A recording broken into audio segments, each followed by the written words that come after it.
이 구마의식이 진행되는 동안 너의 이름이 뭐냐고 계속 묻는데, 아니 그 묻는 것도 한두 번이지 너무 많이 물어봐요. 하도 물으니까 중간에 악마가 야 나한테 뭐 했다고 벌써부터 이름을 묻고 있냐.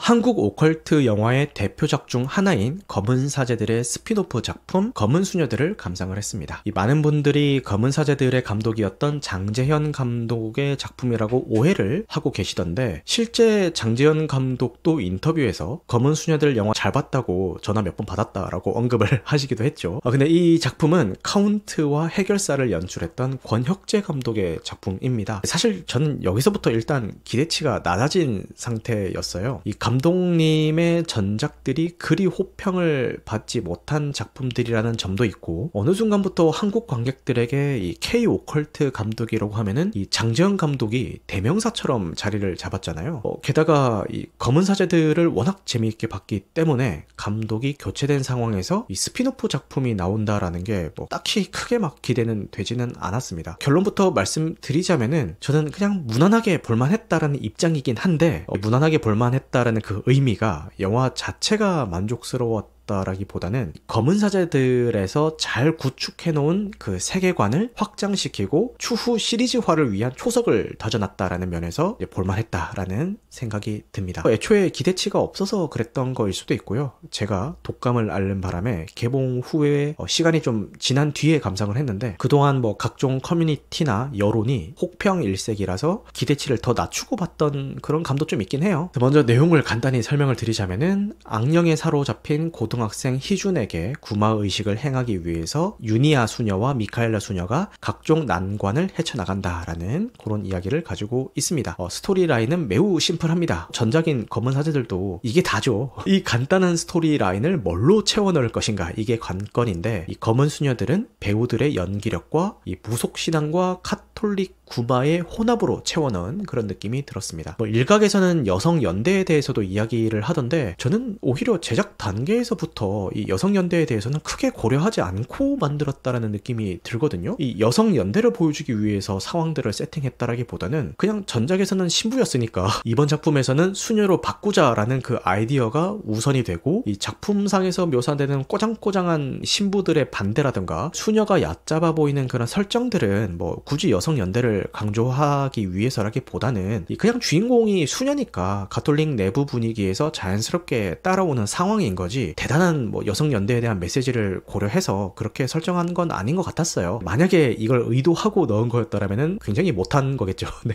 근데 일각에서는 뭐 이 부분에 대한 우려의 목소리도 있더라고요. 뭐 검은 사제들에서 단순히 성별만 바꾼 거 아니냐, 흔히 말해서 TS물이라고 하죠. 성별을 바꾼 이유가 뭐냐, PC 묻은 거 아니냐, 뭐 이런 걱정들을 많이 하시던데, 거기에 대해서는 크게 걱정을 안 하셔도 될 것 같고요. 이 영화 전개상 당연히 나올 수 있는 이야기인 거지, 말도 안 되는 상황에 억지스럽게 막 끼워 넣는다거나 막 그런 식의 연출은 전혀 없습니다. 그리고 저는 좀 어이가 없었던 게 악령에 들린 희준이 여성 비하 발언을 서슴지 않는다고 하면서 기사가 나고 감독이 해명까지 했던데, 그런 논란을 만든 사람은 악마의 시인 사람이 바른말 고운말이라도 해줄 거라고 생각을 했던 거예요. 극중 악령은 수녀들을 향해서 뭐 암캐, 음기가 돈다, XX년 등 여성 혐오적인 발언을 내뱉는다. 또 자궁암을 앓고 있는 극중 인물에게 아이를 뵐 수 없는 썩은 자궁을 지녔다. 자궁을 북처럼 두들기겠다라고 한다. 영화 공개 이후에 관객들 사이에서 이 장면을 두고 부정적인 반응이 나왔다. 여성의 신체를 오직 임신과 출산으로 해석하는 차별적인 사회 통념을 연상하게 해서이다. 이 때문에 작품이 여성의 신체를 비하한다, 여성 신체에 대한 혐오적인 인식이 느껴진다라는 지적이 일어났다라는 기사가 났습니다. 이 영화를 보신 사람들은 아시겠지만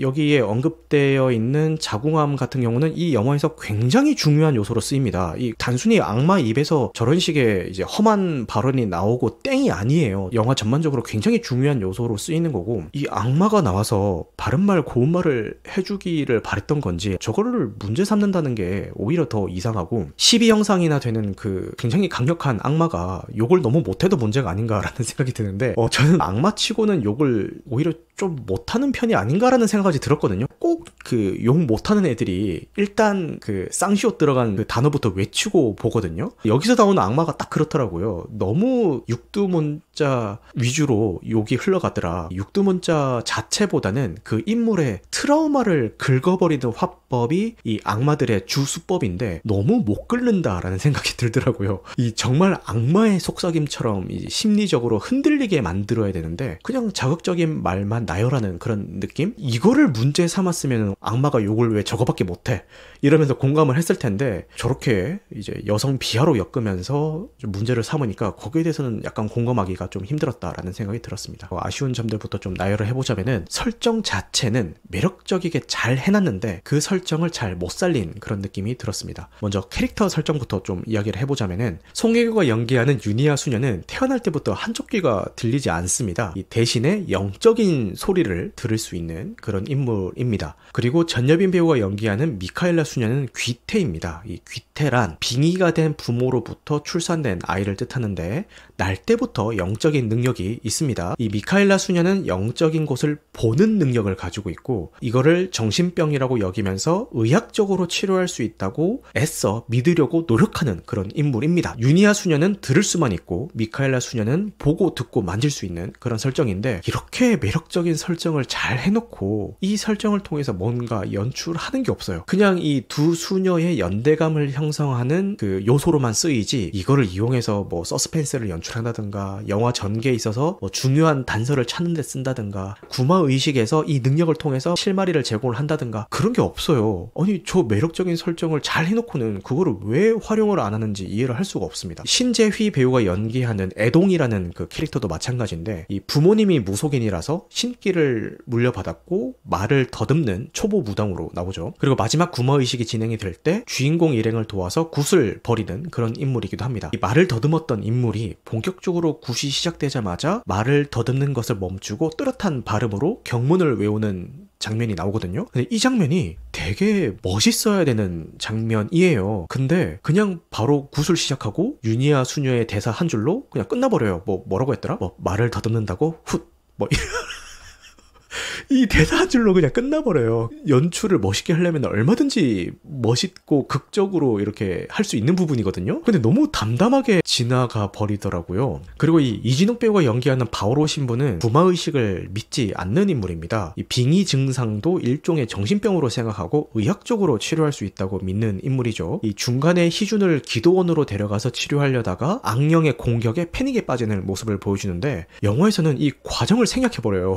뒤늦게 현장에 도착한 유니아 수녀랑 미카엘라 수녀가 그 현장을 목격하고 이미 패닉에 빠져있는 바오로 신부를 이제 보여주게 되는 거죠. 저는 기도원에서 이 희준의 몸속에 있던 악마가 난동을 부리는 장면도 묘사가 필요했다라고 생각하는 입장이거든요. 이 영화 전반적으로 희준의 몸 안에 들어있는 이 12형상 중 하나가 위협적이라는 분위기를 만들어 주는데 그거를 실제로 보여주는 장면이 몇 장면이 안 나와요. 그냥 초반에 나오는 이 희준 어머니의 자살 장면 정도? 어떤 식의 난동을 부렸길래 믿음이 확고했던 이 바오로 신부가 저렇게까지 패닉에 빠졌는지를 묘사를 해줬어야 됐는데 그 과정이 다 생략이 돼버리니까 왜 저래? 갑자기? 이런 생각이 들면서 아쉽더라고요. 지금 이야기하고 있는 이 바오로 신부라는 그 캐릭터도 좀 아쉬웠는데 캐릭터의 설정 자체는 되게 좋거든요. 근데 대사가 너무 어색하고 극중 역할이 좀 부족한 느낌이었어요. 물론 이 바오로 신부가 있었기 때문에 마지막 구마의식이 성립될 수 있었던 거긴 한데 이 구마를 부정하고 의학만을 믿어왔던 인물의 심리가 너무 이렇게 빨리 변해버리는 것 같아서 그래서 오히려 더 기도원에서의 악마 난동 장면은 필요했다라는 생각이 들었습니다. 그리고 이게 제일 결정적인데 영화의 하이라이트인 마지막 구마의식 장면이 좀 많이 아쉬웠어요. 사실 이 장면만을 위해서 영화가 달려온 거나 마찬가지인데 쓸데없이 너무 길더라고요.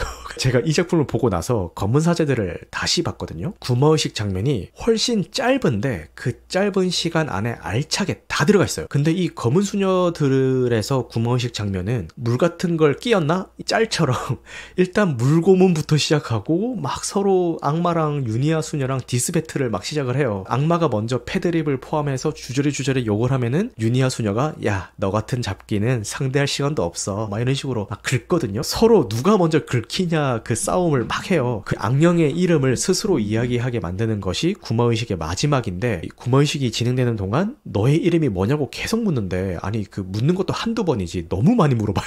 하도 물으니까 중간에 악마가 야 나한테 뭐 했다고 벌써부터 이름을 묻고 있냐 이런 얘기를 하는데, 그 장면에서는 그 악마의 말에 오히려 더 공감이 되더라고요. 검은 사제들에서 보면은 악마가 피도 토하고 구마의식을 하고 있는 이 신부들한테 환각도 보이게 만들고 나름 본인의 능력을 활용을 해서 회방을 놓는데, 여기서는 그냥 욕 원툴입니다. 서로 계속 욕만 주고 받더라고요. 그래서 좀 많이 아쉬웠습니다. 그리고 제가 이 작품이 좋았던 이유 중에 하나는 쓸데없는 점프스퀘어 남발이 없어서 좋았는데, 남발이 되지 않아서 좋았다는 거지, 점프 스퀘어가 한 번 나오긴 하거든요, 이 구마의식 장면에서. 근데 정말 이 되도 않은 이 저 같은 점프 스퀘어 혐오자도 헛웃음을 나오게 만드는 정말 그 수준 낮은 점프 스퀘어를 이제 소심하게 한 번 딱 시도를 하거든요. 야, 이게 차라리 놀라기라도 했으면 다행인데 그냥 짜증만 나더라고요. 초자연님이 말씀하셨던 대사 안 들린다, 그 장면도 한국말로 하는 그 대사들은 안 들려가지고 하나하나 그 대사를 알아듣는다기보다는 그냥 대충 욕하고 있구나 이 정도만 이제 이해하면서 보게 되고, 외국어로 막 서로 디스배틀 하는 때가 있어요. 자막이 나오거든요. 그래서 오히려 더 편하더라고요. 지금까지 말씀드렸던 이런 아쉬운 점들을 한 줄로 요약을 하자면은, 이 감독이 오컬트 매니아들이 어떤 요소에서 재미를 느끼는지 100% 다 이해하지 못하고 있다라는 생각이 들었어요. 덕후의 마음은 덕후가 아는데, 감독이 진성 오컬트 덕후라기보다는 이 작품을 만들기 위해서 학습된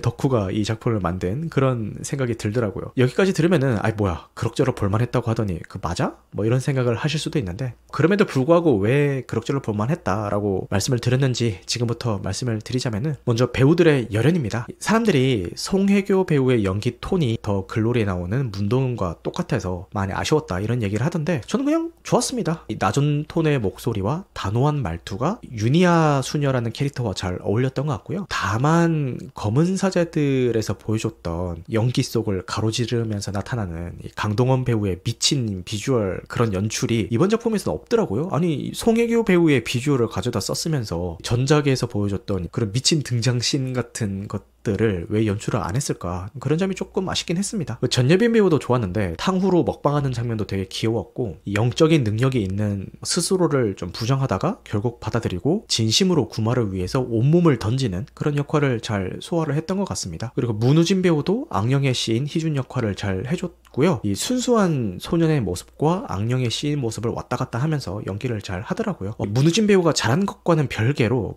이 검은 사제들 이후에 한국에서 악령의 빙의가 된 연기는 누가 해도 박소담 배우가 생각날 수밖에 없는 것 같긴 합니다. 제가 이번 작품에서 가장 인상 깊었던 배우는 수녀였다가 무속인이 된 효원을 연기하는 김국희 배우입니다. 영화 잠에서는 주인공 부부의 아랫집에 사는 역할로 나와서 인상 깊은 연기를 보여줬고, 무빙에서는 저격 능력이 있는 미용실 사장님 캐릭터로 나와서 이제 인상에 딱 남았는데, 와, 여기서 이 무속인 연기가 장난이 아니더라고요. 특히 굿 장면에서는 살짝 소름 끼치기까지 했습니다. 진짜 어딘가에 저런 무속인이 있을 것 같은 그런 느낌? 지금도 충분히 훌륭한 활약을 보여주고 계시지만 앞으로 더 주목해야 될 그런 배우가 아닌가라는 생각이 듭니다. 이진욱 배우는 좀 아쉬웠는데, 이거는 배우 문제라기보다는 각본과 캐릭터의 문제인 것 같아요. 역할이 너무 없었다, 그 부분도 그렇고, 대사가 좀 이상하다고 말씀드렸는데 이 대사를 구어체가 아니라 문어체로 하고 있는 그런 느낌이 들었습니다. 듣는 사람 입장에서는 누가 저런 말을 해? 라는 생각이 드는, 그런 책에서나 볼 법한 그런 것들을 낭독하듯이 이렇게 읽는 그런 느낌이 있어가지고, 이진욱 배우 분명 좋은 배우인데 이 작품에서는 못 살지 않았나라는 그런 아쉬움이 좀 들었습니다. 사실 저는 이런 으스스한 오컬트 분위기를 좋아하기 때문에 이 오컬트 소재라는 이유만으로도 제 개인적으로는 반 이상은 먹고 돌아가는 그런 감이 있고요. 적어도 이 검은 수녀들은 처음부터 끝까지 오컬트 물의 분위기라도 내려고 노력은 해요. 저는 쓸데없이 막 점프스퀘어 남발하는 그런 영화들보다는 차라리 이렇게 분위기로 밀고 나가는 영화가 오히려 더 낫다라는 생각을 하고 있습니다. 그리고 전작인 검은 사제들에서 잘 세팅해 놓은 세계관에 무속을 접목시켰다라는 점도 좋았어요. 다시 강조하지만 이 접목시키는 노력이 좋았다라는 거지 잘 조합했다라는 이야기는 아닙니다. 그렇게 착 붙는 느낌은 아니긴 했어요. 그러니까 뭔가 조합을 하려고 노력은 하는데 결과적으로는 따라 노는 그런 느낌이 좀 들긴 했습니다. 시도 자체는 괜찮았다. 근데 이게 무슨 의미냐 하면은 이 검은 사제들에서 만들어 놓은 이 세계관에 확장성을 부여했다라는 의미로 생각을 할 수 있을 것 같아요. 이 한국에서도 드디어 거대한 오컬트 세계관과 시리즈가 생기는구나라는 그런 설렘이라고 해야 될까요? 이번 작품에서 좀 던져놓는 떡밥들이 꽤 되거든요. 예를 들면은 이 미카엘라 수녀의 어린 시절을 통해서 보여줬던 이 귀태들이 모여있는 장소가 있다라는 것과 이 미카엘라 수녀와 비슷한 능력을 가진 사람들이 아직 더 많이 존재할 수도 있다라는 그런 의미가 되겠죠. 그래서 이들이 추후 시리즈에서 어떤 활약을 하게 될지 그런 기대감도 좀 생겼고, 어차피 스포일러 포함해서 이야기하는 방송이니까 그냥 편하게 이야기를 하자면은 강동원 배우가 연기하는 최준호 신부가 마지막에 등장을 하죠. 대사로만 등장하는 김유석 배우가 연기했던 김범신 신부의 언급도 굉장히 반가웠고요. 신재휘 배우가 연기하는 말 덧없는 이 새내기 무속인 애동도 차후 시리즈를 위한 빌드업이라는 생각이 들었습니다. 그냥 이번 작품에서만 쓰기에는 많이 아쉬운 그런 캐릭터라는 생각이 들어요. 이번 작품에서는 부적도 못 쓰는 새내기 무당이지만 구마자를 구하고자 하는 그 절실한 마음은 충분히 보여줬기 때문에 추후 시리즈에서 활약이 기대가 됩니다. 영화의 결말에서 보자면은 이 최준호 신부와 미카엘라 수녀가 추후 시리즈를 이끌어가게 될 것 같은데, 풀어야 할 숙제는 보이긴 하죠. 전작에서도 그렇고 이번 작품에서도 그렇고 사람들은 이미 구마의식 장면에 익숙해졌거든요. 구마자를 묶어놓고 악마에게 이름이 뭔지 묻는 그 행위 자체는 사실 어떻게 변주를 주려고 해도 이 시리즈가 더 나오다 보면은 이 동어 반복의 느낌을 지울 수가 없을 겁니다. 이걸 어떻게 변주할지가 중요한데, 이 구마를 위해서라면은 수단과 방법을 가리지 않는다는 것을 이번 작품에서 보여줬기 때문에 이 무속이나 다른 종교와의 콜라보를 시도를 할 것 같은데, 이번 검은 수녀들에서처럼 따로 노는 느낌으로 연출하면 안 될 것 같아요. 추후 시리즈에서 어떤 종교를 가져오더라도 지금보다는 발전된 모습을 보여주기를 기대를 해보겠습니다. 이 영화는 마치 유니아 수녀와 같은 작품이라는 생각이 듭니다. 자궁암에 걸렸지만 구마자의 몸에서 빼어낸 악마를 본인의 자궁에 잉태해서 자기 희생을 치르는 그런 인물이잖아요. 이 작품 역시 K 오컬트 시리즈의 도약을 위해서 스스로를 희생하는 것처럼 보였습니다. 앞으로 어떤 시리즈가 더 제작이 될지는 모르겠지만 유니아 수녀가 악을 몸에 품고 숭고한 희생을 하였듯이 이 작품도 추후에 나오게 될 시리즈의 모든 단점을 미리 안고 희생한 작품이 되기를 바라겠습니다. 장재현 감독이 이 시리즈의 작품 중 하나를 맡게 되면은 참 좋을 것 같다라고 인터뷰를 했던데, 그 바람 역시 성사되기를 바라고요. 범죄도시 시리즈가 많은 사랑을 받은 것처럼 이 작품이 깔아놓은 K 오컬트 시리즈도 많은 사랑을 받게 되기를 희망해 봅니다. 정리를 해보자면은 검은 수녀들은 전작의 그늘에서 벗어나지 못한 아쉬움을 남겼지만 배우들의 열연과 세계관 확장 시도는 볼만했던 것 같습니다. 전작인 검은 사제들을 재밌게 보신 분들이라면은 기대치를 많이 낮추고 접근하시는 것을 추천드리고요. 추후 제작되는 시리즈는 완성도와 장르적인 깊이를 더 보완해서 나오기를 바라보겠습니다.